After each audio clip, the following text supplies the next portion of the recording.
Look. Kamamis. Look like unggoy from the lasang. Ito ano na yung lugar.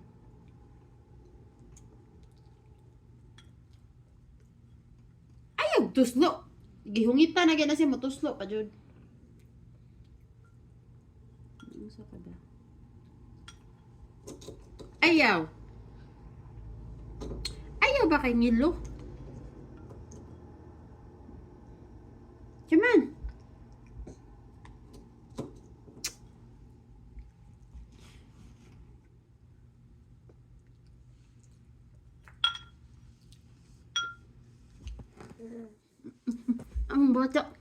Ang bata mga gamay. Hindi mo ganahan yan daddy sa iya kay puti daw siya. Ang isa mo yung paborito. Ang lagom. Kani mo ni kani siya. Hindi siya ba siya bantayan. Ang butag mo dako ni siya ang bag. Katong isa paborito to niya kay lagom. Di bright man good to. Bright kayo. 2 years old pa lang kabaw na siya. Mga butang-butang maingon na siya. You know where the thunder came from? Ukotan ulit kaniya. Para iba mukha niya sa yung bubo ka. Tapos pag sabi mo hindi ko alam, sabihan ka niya. Turuan ka niya. Pagtapos niya turo, sabi niya, alam mo na. Di ba? Mamukhaan niya sa yung bubo ka. Yan siya kadali kay paborito siya daddy niya. Ito hindi siya masyado. Hindi siya binabantayan. Ayaw ng daddy sa kanya. Hindi man ayaw, siguro ano lang. Iwan ko. May ganun kasi yung tao na yun, may paborito siya. Kahit sa dati niyang 4 na anak, may pinaka-paborito niya yung pangatlo. Yun yung paborito niya. Kaya yung pangatlo, medyo kulang-kulang sa ano. Siyempre, napuno ng atensyon ng tatay. Ngayon, parang ano siya, parang malapit na mag-30, gapibuot. Tapos sabi ko, huwag masyadong i-spoiled yung ano, yung isa kong ano, yung panganay ko sa kanya kasi may magkatulad ng ate niya, ano, kulang sa pansin. Mabait naman yung ate, kaya lang ano, wala din sa hulog minsan. I-spoiled kasi. I-spoiled ng tatay sa atensyon, sa lahat. Yung bunso, babae, hindi siya paborito ng tatay. Pero love siya. Paborito ng mananay yun. Ako wala akong paborito. Pareho yan sila tatlo. Yung una kong anak. Saka yung mga kapatid niya. Palo yan silang tatlo. Hindi pwede. Walang paborito dito. Kailangan. Lumaki kasi ako na ano. Hindi ako. Wala ako sa choices. Kasi paborito ng mama ko yung kuya ko. Yung paborito naman ng papa ko yung isa kong kuya. Ako wala talaga ako sa choice. Parang out of choice ako ba? Parang sinabi nila A, B, C, D or none of the above. Doon ako sa none of the above. So wala sa ano.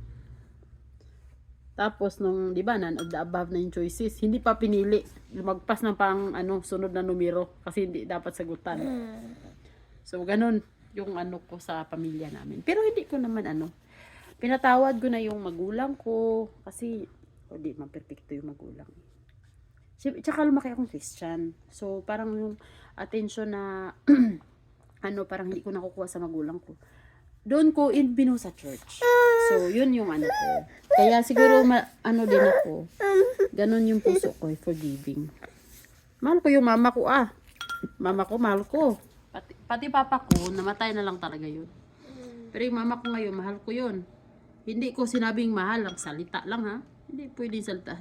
Sa akin kasi, pag mahal mo yung isa tao, pakita mo sa pera. Ayun. Sinusuportahan ko yung mama ko. Tatahan ko ng pera. Ngayon kasi wala pa akong trabaho kasi syempre may baby ako. So, unti-unti lang hinanghihingi ako sa asawa ko, pakapalong mukha para makapagpada ang mama. Hindi pwedeng yung mga anak ngayon, I love you ma, I love you. Pag walang pera, hindi mo love yung magulang mo.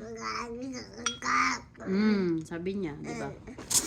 So, yun nga, wala kasi ako sa choices ng magulang ko, kaya yung goal ko bilang isang nanay, walang paborito.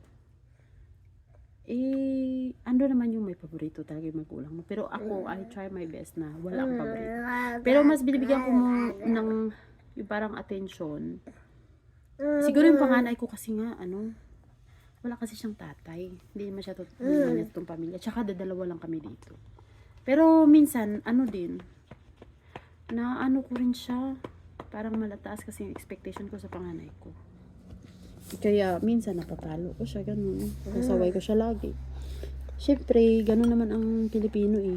Tuturuan mo ng maigi yung anak mo para pag namatay ka, merong ate na or kuya na mag-aalaga sa mga nakakabatang kapatid. Ganun kasi tayo. So, yun. Wala akong paborito sa tatlo. Lahat sila. Palo yan sila lahat. Ito, napalo ko to. Pag may mali. Pero hindi masyadong kasi ito baby pa eh. So yung panganay, yung pangalawa, pag meron silang kasalanan sa akin, pareho yan sila. Same sila ng punishment. Hindi pwedeng, porket mas matanda o nakabata, paluin mo, hindi pwede sa akin yan. Dapat pantay sila. Kasi nakikita yan ng bata eh. Bakit? Pag tumanda ka, ito yung tanong ko sa lahat ng magulang ha. Bakit yung paborito mo ba? Sure ka, naaalagaan ka. Hindi naman eh. So, wala naman akong expectation sa mga anak ko, no? Pero, yun nga, hindi tayo dapat magbigay ng favoritism. Kasi, pangit yun eh. Masakit yun sa ibang anak. Siyempre, pareho mo namang anak yan eh. Bakit kailangan mo may paborito ka? So, yun yung ini-emphasize ko sa asawa ko ngayon. Iputi. Iba kasi yung utak nila. Ganun. So, yun lang. Ang tagal kong hindi nag-vlog kasi busy. May sakit. At saka winter dito, depressed ako. So, huwag niyo kung